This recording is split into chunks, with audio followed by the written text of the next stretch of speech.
Hello and welcome to a brand new episode of the Daily Debate. My name is Ahmed and tonight we're going to focus on the Grand Egyptian Museum, the fantastic, amazing, imperious inauguration that we did witness yesterday in the attendance of His Excellency President Abdel Fattah al-Sisi, with delegations coming from all over the world, including heads of states and governments as well. We will be speaking about the future of the gem for the benefit of the Egyptian population on both the touristic and the economic level, as well as being the Egyptian gift to the world. And I'm honored to be having with me in the studio for tonight Mr. Ahmed Abu Musalam, the expert in tourism. Thank you very much for being with us tonight. Thank you for having me, sir. Thank you very much. Anytime. First of all, we'll be starting straight away with the top stories for today, as President Abdel Fattah al-Sisi held a series of meetings following the inauguration of the Grand Egyptian Museum late on Saturday. As he met with the German counterpart, President al-Sisi asserted the Egyptian commitment to enhance the strategic partnership with Germany, especially in the political, military and security fields, as well as the economic and investment cooperation. We'll be having more details in the upcoming report. Stay tuned. President Abdel Fattah al-Sisi stressed Egypt's commitment to enhance strategic partnership with Germany, especially in the political, military and security fields, as well as economic and investment cooperation, in addition to education and transportation fields, and focusing on industry and energy, especially the renewable energy. This came during President al-Sisi's meeting with German President Frank-Walter Steinmeier. President al-Sisi stressed the significant outcome of the first Egyptian-European summit, seen as a crucial step in developing cooperation between Egypt and EU. Separately, President al-Sisi hailed Hungary's support to Egypt inside the European Union institutions. The head of state's remarks were made during a meeting with Hungarian Prime Minister Viktor Orban, who expressed high appreciation to President al-Sisi, stressing on the deep ties binding the two countries. Both sides stressed the significance of the Egyptian-European ties, particularly after the recent Egyptian-European summit that took place in Brussels. President al-Sisi praised the remarkable progress in the bilateral economic cooperation and political coordination between Egypt and the EU, highlighting the significant consensus and stances towards many regional and international issues of mutual concern, namely the situation in the Gaza Strip, efforts to find a settlement in Sudan, combating illegal migration, as well as other issues. Also, the head of states received the Denmark Queen Mary with the attendance of Foreign Minister Badr Abdelati, Danish Foreign Minister and Denmark's ambassador in Cairo.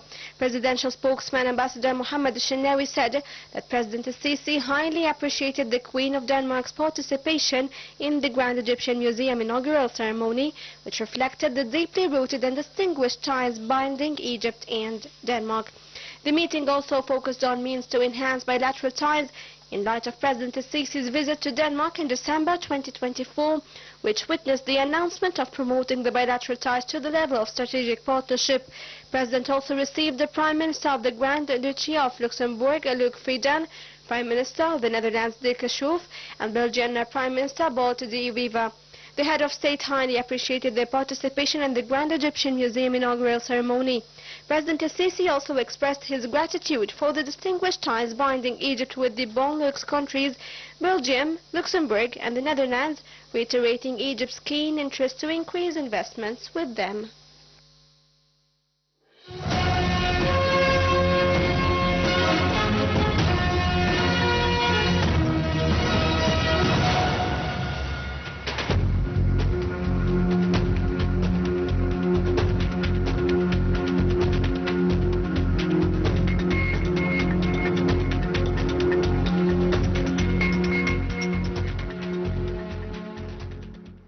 And still with the Grand Egyptian Museum inauguration, as we did see yesterday, the main top stories for today are surrounding the event that took place on Saturday. Egypt's First Lady Intisar al-Sisi said that she was delighted to attend the opening of the Grand Egyptian Museum, a monument that embodies the grandeur of the Egyptian civilization with the spirit of the present and the future. On her social media account, the First Lady said that Egypt appeared in the most magnificent form telling the world the story of enduring glory.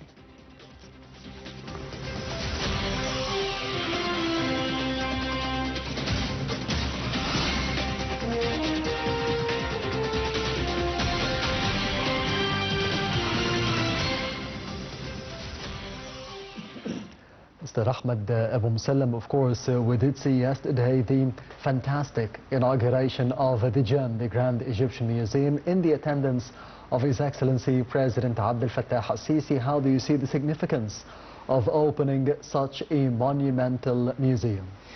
Well, at last the dream come true.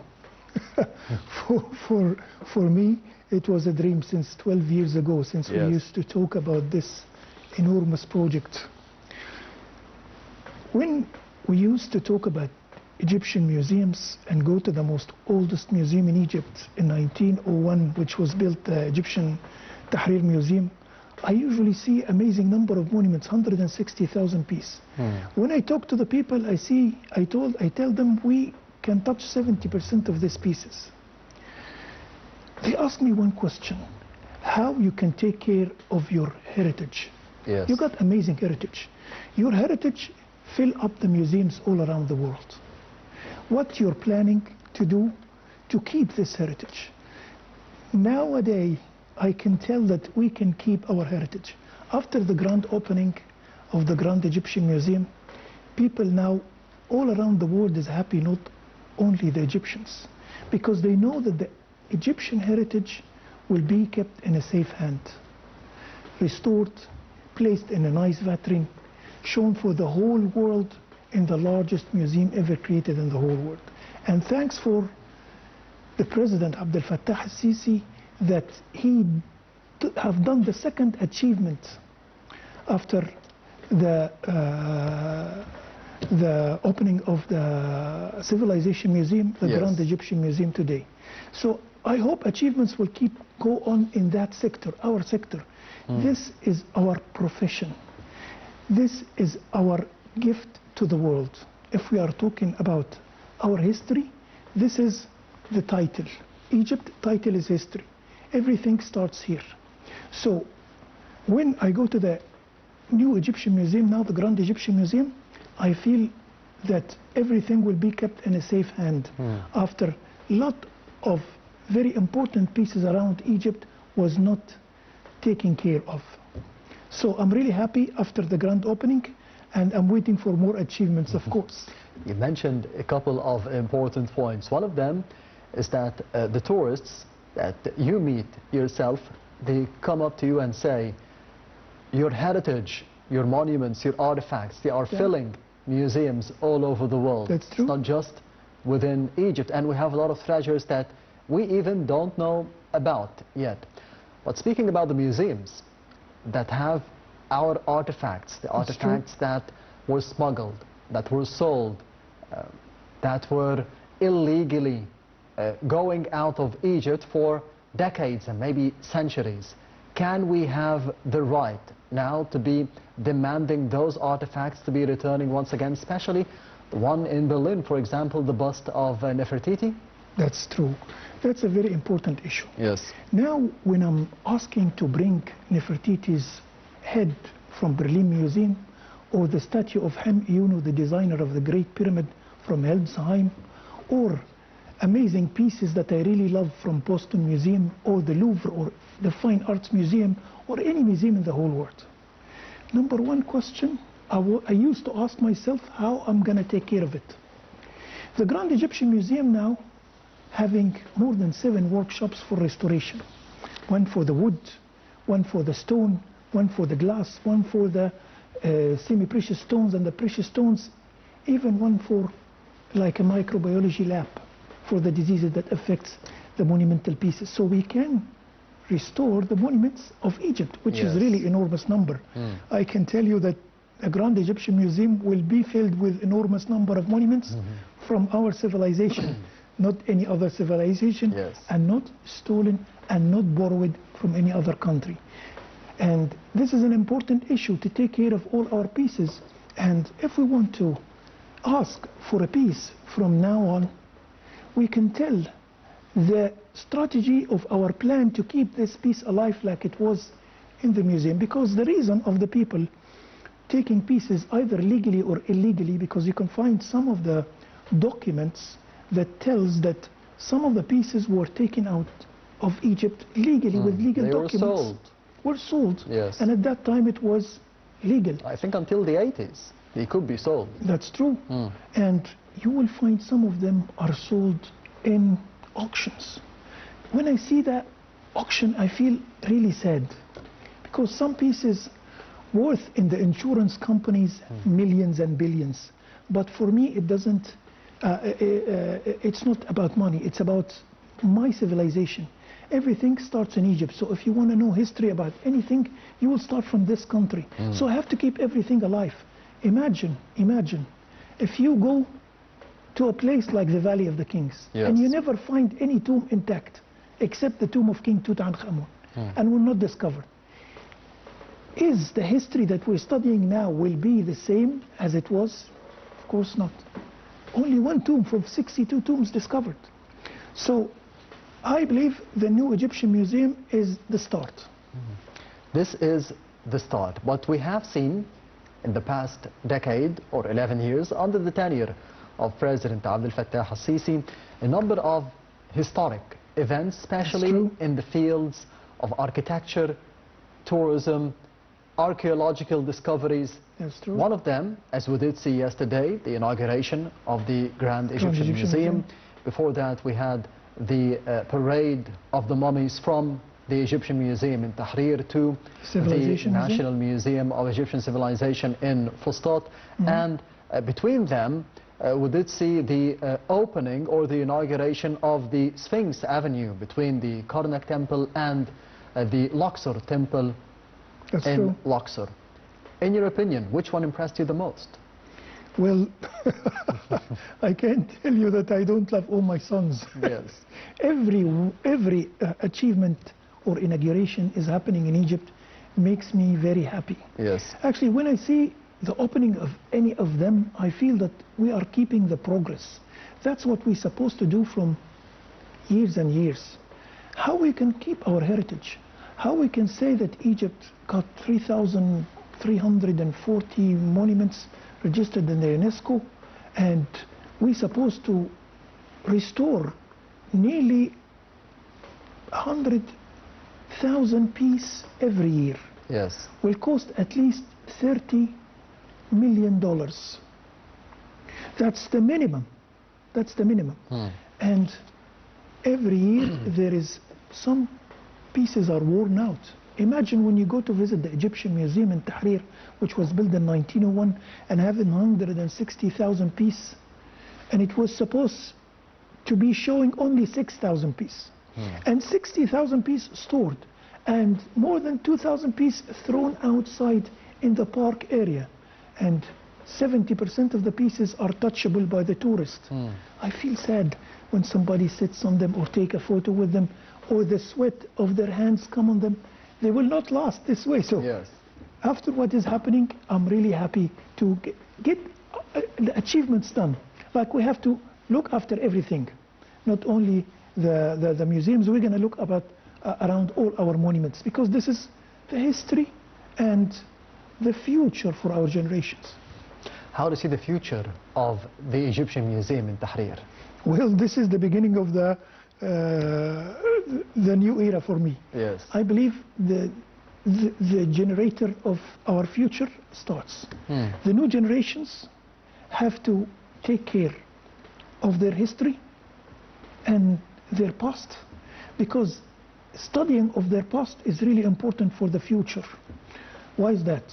You will find new kind of jobs are delivered to this generation. This is number one. Why? Tourism. Tourism will flourish. We expect that the GEM or the Grand Egyptian Museum will bring extra tourists for Egypt, can reach up till from 5 to 7 million. Per year? Per year. And the calculations of tourism in Egypt from 12 to 16 million. So let's imagine if we have 22 million tourists a year.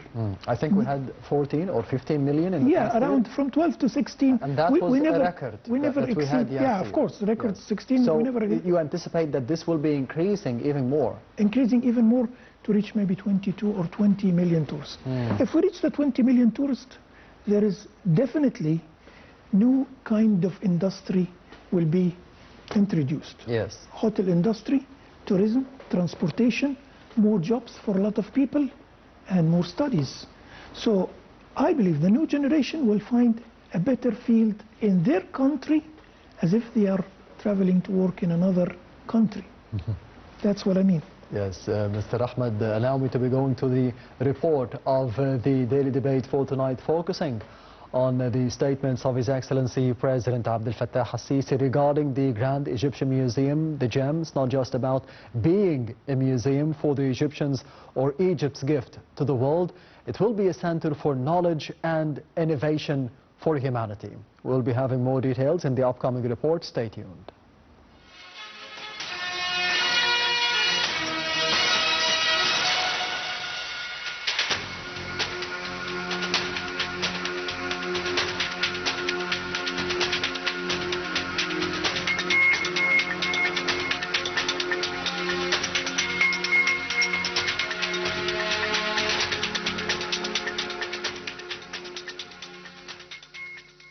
President Fattah al-Sisi led the inauguration of the Grand Egyptian Museum nestled on the Giza Plateau next to the Great Giza Pyramids, describing this milestone as a new chapter in the nation's history.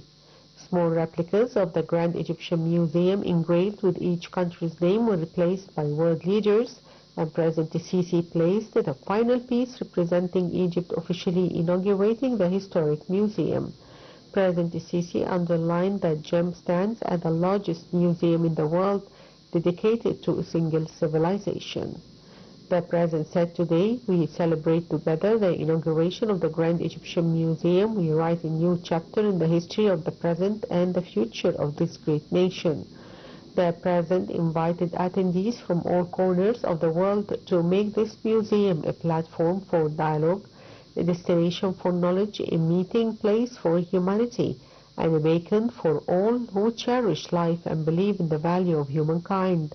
President al-Sisi delivered his remarks before presidents, prime ministers, royals who came from around the world to celebrate the opening of the Grand Museum. 79 official delegations attended the event, including 39 led by kings and heads of state and government. The President welcomed all guests on the land of Egypt, the oldest state known to history. Here civilization inscribed its first letters and the world witnessed the birth of art, thought, writing and faith, describing Egypt as the land of civilization, history, peace and love. The President affirmed that GEM is not merely a place to preserve precious antiquities, but a living testament to the genius of the Egyptian people, including the builders of the pyramid, who carved the story of eternity upon stone. The Grand Egyptian Museum stands as a living embodiment of the journey of a people who have inhabited the land of the Nile since the dawn of history. The President said ancient Egypt inspired the peoples of the world, and from the banks of the Nile the lights of wisdom shone to illuminate the path of civilization and human progress, proclaiming that the civilizations are built in times of peace and flourish through the spirit of cooperation among nations. Throughout the ages, Egypt, al-Sisi affirmed, has remained a haven of stability, a meeting point of diverse cultures, and a supporter of human heritage. He also commended the Egyptian people since the ancient ages, saying they have always been and will always remain patient and generous. The Egyptian President al-Sisi stressed has always been a builder of civilizations, a creator of glory, proud of his homeland, carrying the banner of knowledge, and a steadfast messenger of peace. The President concluded his remarks with the message, "Long live Egypt and long live humanity." The Grand Egyptian Museum, just outside of Cairo on the Giza Plateau and next door to the Great Giza Pyramids, opened its doors on Saturday in a historic world-class event that witnessed unprecedented international attendance. gem showcases the history of ancient Egypt from 700,000 BC to 394 AD, uniting thousands of years of heritage under one roof. The museum houses over 57,000 artifacts, including the complete treasures of King Tutankhamun, displayed together for the first time since the discovery of his tomb in 1922.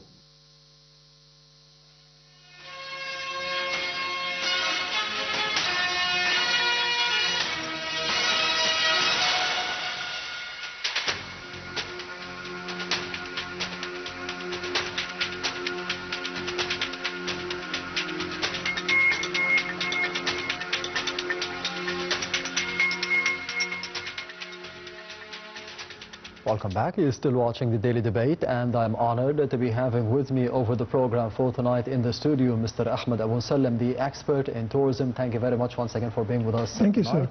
On Nile TV International. You mentioned before the report that you needed these achievements in the fields of archaeology, in the fields of tourism and hospitality to be going on under the tenure of President Abdel Fattah al-Sisi, and we knew about the gem, about the Grand Egyptian Museum, maybe for 20 years. The Namek, we have known about it for 10 or 15 years, maybe more, because it had another premises in Zamalek near the Cairo Opera House, and then they had the new place in Fustat. So those projects we do know of beforehand.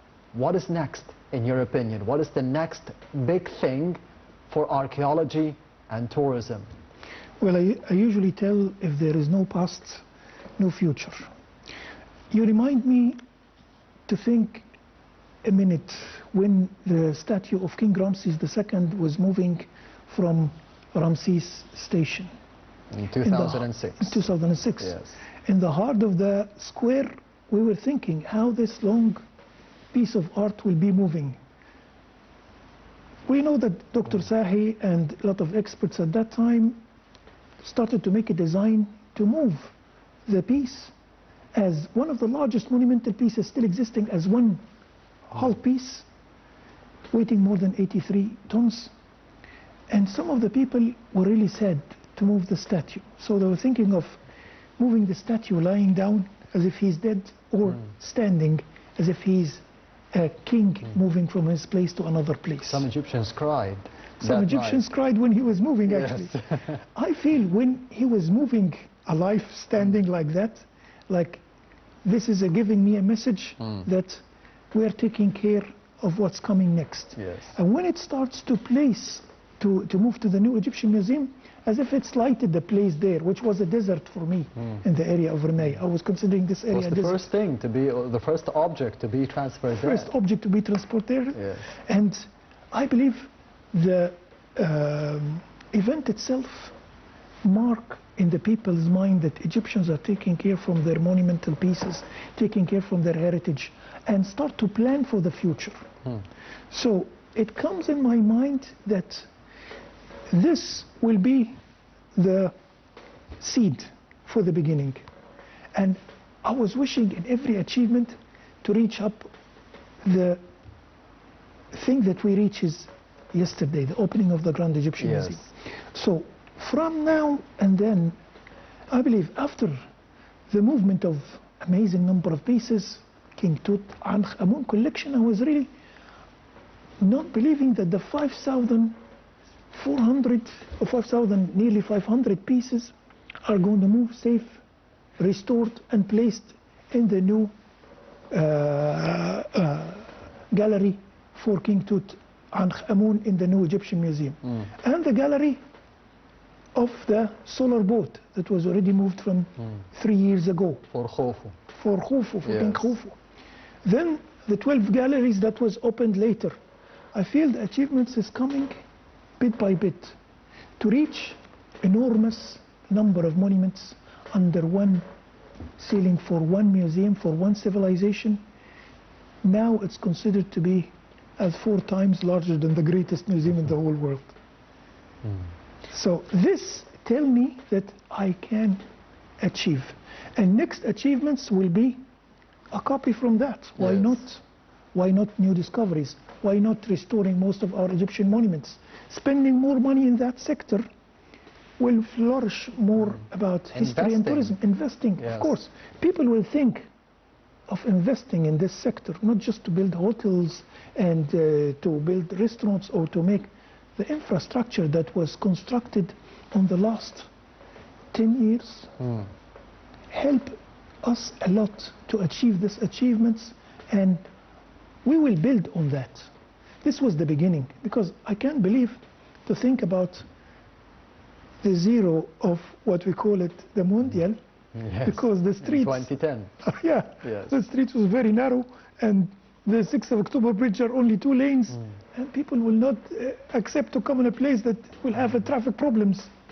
So now it's different. So I believe what we have done now is the seed of the upcoming, the investment, the tourism, the history, more discoveries, more knowledge. You remember that Egypt was always the center of knowledge in the whole world since a very long time. If we are talking about the oldest university in the whole world, Alexandria Library, the Biblioteca, when somebody wants to authorize his invention from the Greek word or any other word, he comes to Alexandria Library. So when it was burned, they say the 400 rolls and scrolls were a reference for the science and technology for the whole world. They say the whole world go back 1,000 years ago. Yes. So now after the building of the new museum, I believe the inauguration we have to tell we are going further 1,000 years ago, 1,000 years on the upcoming achievements. Why? Because this was the beginning, to achieve first the base. You mentioned, Mr. Ahmed, what happened in 2006, transferring the great statue of Ramesses II from downtown Cairo to Rimaya Square and the Grand Egyptian Museum, and of course what happened in 2010 as well. Speaking of this era, we have seen the former Minister of Culture, Farouk Hosni, Dr. Farouk Hosni. That's true. He was there yesterday, and he proposed the idea, he announced the idea of the Grand Egyptian Museum for whomever was attending the inauguration for yesterday. And we do know that this idea, it was taking place in a different generation, under different leadership, according to the statements of His Excellency President Abdel Fattah al-Sisi, that he is continuing the ideas of the past presidents. For example, the former President Mohammed Hosni Mubarak. What is the importance of stating that this idea belonged to this era and having Dr. Farouk Hosni there and announcing the idea and explaining what led us to the inauguration of the Grand Egyptian Museum in 2025, 20 or 23 years later on? Yeah, the importance of this is telling us that achieving such an inauguration was not an easy task, because to complete what was started in that time was not an easy task, really was not an easy task. I visit one of my teachers, Dr. Khalid Al-Anani, when he was the manager of the Civilization Museum, and the Civilization Museum was not opened. I asked him, why don't you open the museum and all the artifacts are there? He told me, sir, I need veterans for 1 billion Egyptian pounds. I don't got the currency or the money to open the museum. Yes. So achieving such a project was not an easy task. What President Abdel Fattah al-Sisi have done was really planned in a perfect way, and was really amazing achievement for a country like Egypt that is suffering a lot to keep going on. Egypt got amazing number of loans. Yes. We have to, as he say, hold our country and move. And the achievements that was happening during the timings are not only helping us in the idea that starts in 2010 and keep moving on, it's just pushing on other sectors like the political or the economy And this is really important for us. Yes. We need to move the whole boat in one place. I mean, the whole ship got to be sailing. That's really important. So the achievements that was done, starting from the infrastructure and opening the museums and the restorations, is really, I believe, it's an amazing achievements in the beginning, and was not an easy task to keep going on for any government in the time that most of the governments all around the world have a hard time in economical fields. Mr. Ahmed, you mentioned a very important point during your discussion with the former Minister of Tourism, and back then he was the head of the National Museum of the Egyptian Civilization, Khalid Al-Anani, Dr. Khalid Al-Anani. He mentioned that he needed $1 billion back then, £1 billion pounds back then, to be opening the Namek, to be inaugurating the Namek. The gem, the Grand Egyptian Museum, it cost at least $1.2 billion. That's true. On the other hand, and this leads us to a very important point, and we did see yesterday, even before the inauguration by 2 or 3 hours, the meeting and the press conference held by Dr. Mustafa Madbouli, the Prime Minister of Egypt, with the sponsors of the gem. That's true. They were all Egyptian. How do you see the role of the sponsors and the cooperation between the private sector and the public sector nowadays under the tenure of President Al-Sisi to be leading us into one great achievement such as the gem? I feel when I see this scene, the word responsibility. Because if I am a businessman and I can achieve, I will start to achieve in my country. Of course, usually any investments are really coward. If you're not going to bring more money than the money I spent, you need the return on investment. You need the return, of course. So thinking of something new or something that is not going to get benefit from the beginning is something for any businessman or for any investment or for any economical thinking, not the project that I will think of going on. So it's not just about the money, it's about patriotism and loving the country. That's true. And from this patriotism, it will lead another investments from different nations to invest in that. So the beginning usually comes from brave minds, new ideas, achievements, because it was not easy. If you want to copy this museum again, or you build it again now, it will not cost $1.2 billion. It will cost a lot. And the way it was introduced and the design, and the 1,540 companies, and what we call them, the people that make the models for the design of the museum. Designers and engineers. The designers and the engineers, they were chosen in a perfect way, and the design itself were chosen in a perfect way, and there was a committee to choose it. It was not such an easy task at that time to do that. And it will be a very hard task if we need to do it again.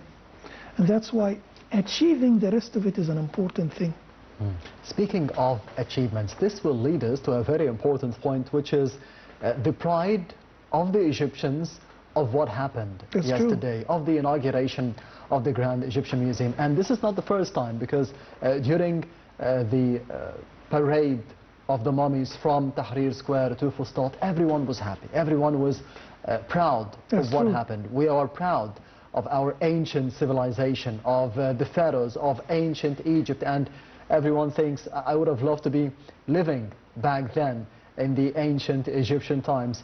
And this time around, it's the same feeling, the feeling of pride. How would you explain this? Well, ancient Egyptian way of thinking was really developed. Ancient Egyptians were thinking of religion, were thinking of developing and achievements, were thinking of daily life. And when you go and search in ancient Egyptian life, you will find that the pharaoh is the living image of the sun god on earth. So he is the connection, he's the son of the sun god, he's the sacred one. And you will find usually the pharaoh is building the temples for the gods, to please the gods. And the gods will please the Egyptians by the flood and vegetation and life. So you'll find temples were built.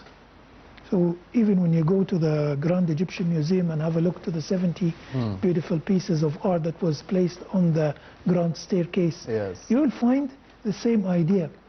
Kings, then afterwards part of temples and pillars and shrines. And from different eras as well. Different eras, that's Yes. right.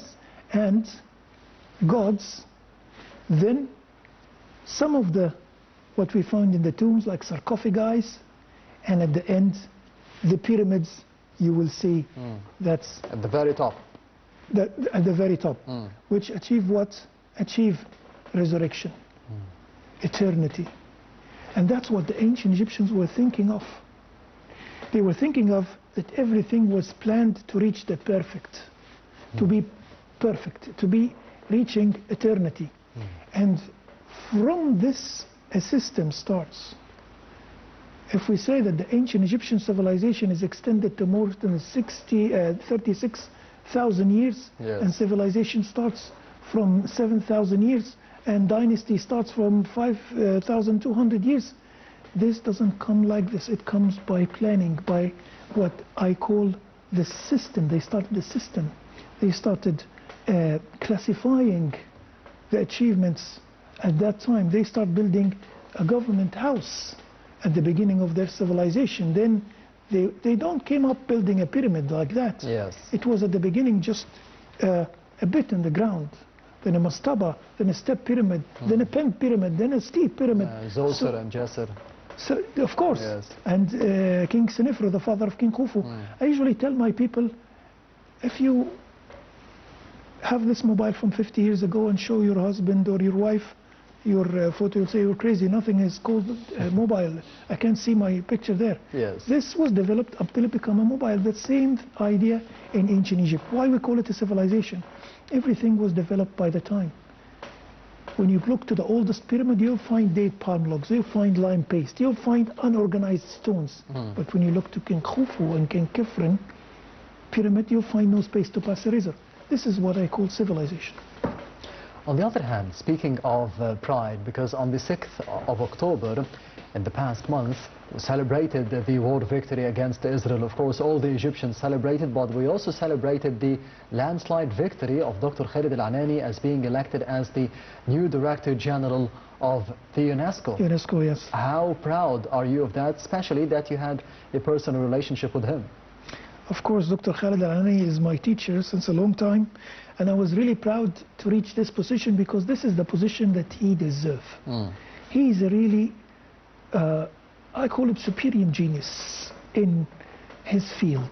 He's very talented and he's very developed, and he's always updated, and he keep research, and he doesn't study like the way that common people study. So Yes. when he even give you the science that he was studying or he learned, he is doing it in a professional way. So he's the one that deserves this kind of achievement, and I believe that he will help and serve Egypt from his position in a good way.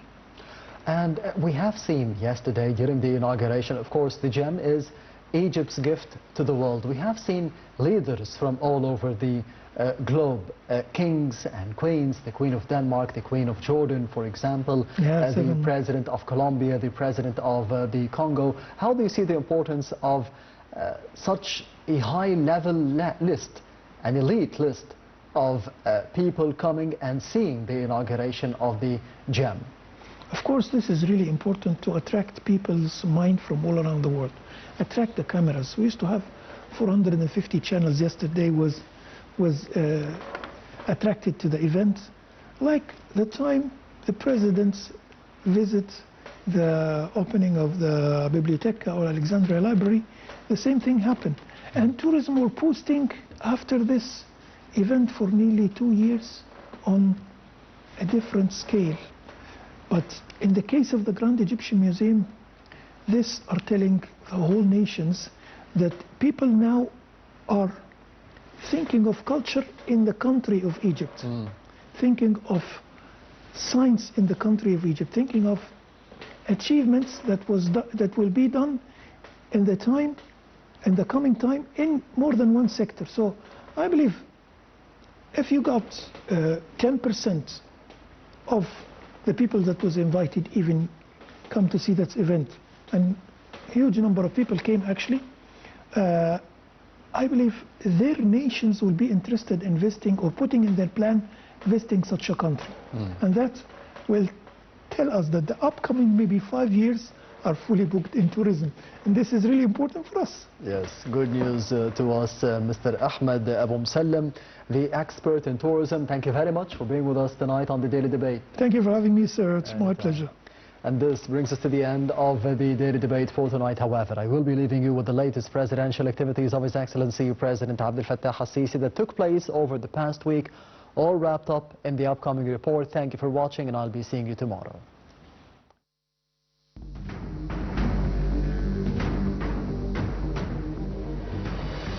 President Abdel Fattah al-Sisi received the credentials of 23 new ambassadors to the Arab Republic of Egypt. President Abdel Fattah al-Sisi reviewed the annual report of the activities of the Fund for Honoring the Martyrs, Victims, Missing Persons and Injured of military, terrorist and security operations and their families. President Abdel Fattah al-Sisi received a delegation from the World Council of Churches headed by the Reverend Professor Dr. Jerry Pillay, General Secretary of the World Council of Churches, in the presence of His Holiness Pope Tawadros II, Pope of Alexandria and Patriarch of the See of St. Mark. President Abdel Fattah al-Sisi received His Highness Sheikh Ahmed Abdullah Al-Ahmed Al-Sabbah, the Prime Minister of the State of Kuwait. President Abdel Fattah al-Sisi received President Isaias Afwerki, the President of Eritrea. President Abdel Fattah al-Sisi received President Gustavo Petro, the President of Colombia. President Abdel Fattah al-Sisi received President Felix Tshisekedi, the President of the Democratic Republic of the Congo. President Abdel Fattah al-Sisi and Mrs. Intisar al-Sisi, the First Lady, witnessed the opening ceremony of the Grand Egyptian Museum with the participation of approximately 80 delegations representing various countries of the world, in addition to the wide attendance of representatives of a number of regional and international organizations and major international companies.